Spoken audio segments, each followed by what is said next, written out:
அண்ணா உங்களுக்கு என்ன பழக்கம் அண்ணா இப்படி செய்றீங்க பாத்தீங்க நீங்க?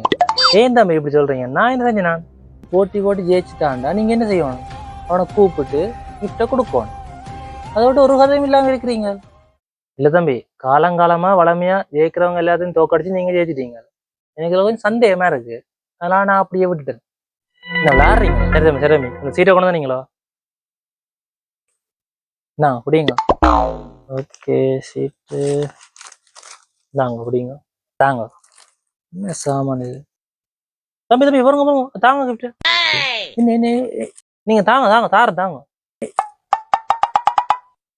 தம்பி என்னன்னு பாத்தீங்கன்னா, நீங்கள் பாதி சீட் தான் கொண்டு வந்திருக்கீங்க. மிச்ச பாதி சீட்டை கொண்டு வாங்க, நான் உங்களுக்கு கிஃப்ட் தரேன். அதான் நரவாசி இருக்கல்ல, தாங்க வேணத. இல்ல தம்பி முழு சீட்டும் இருந்தா தான் உங்களுக்கு கிஃப்ட் தரலாம். சீட் எங்க போறது? கடவுளே, கை கட்டது வாய்க்கட்டிலே. அண்ணா அண்ணா அண்ணா அண்ணா அரவாசி சீட் பிடிங்க தாங்க. அதான் மிச்ச சீட்டு மந்திரல தாங்க கிஃப்ட. தம்பி என்ன பிரச்சனைண்டா, இந்த சீட் 3 துண்டா கிழிஞ்சிருக்கு. நீங்க 2 துண்டு கொண்டு வந்துட்டீங்க. நடுவுல இருக்க துண்டு மட்டும் இல்ல. நீங்க அதை கொண்டு வந்துட்டு கிஃப்ட வாங்கிக்கொண்டு போங்க.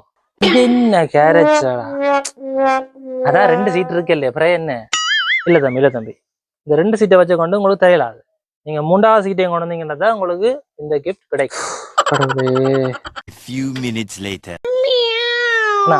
கைய கொடுங்க. நீங்க எனக்கு கை தந்தா ஐஸ் வைக்க வேண்டாம். நீங்க அந்த 3வது சீட்டை தந்தீங்கன்னா உங்களுக்கு கிஃப்ட் தரலாம். அதுக்கு தான் கையை கொடுங்கன்னா. இந்தாங்கோ நடு சீட்டு ஒரு மாதிரி அடிச்சு பிடிச்சு கடைசி கட்டத்துல நடு சீட்டும் கிடைச்சிது. அதான் ஃபுல் சீட்டு மாதிரி இல்ல, துண்டு துண்டா தாங்க. இப்ப கிஃப்ட் தாங்கோ. கொஞ்சம் பொறுங்க. எல்லா சீட்டும் ஓகே தான். ஆனா நாங்க கொஞ்சம் கலந்து ஆலோசிச்சுட்டு உங்களை நாங்க கூப்பிடுறோம். இப்ப நீங்க போயிட்டு வாங்க.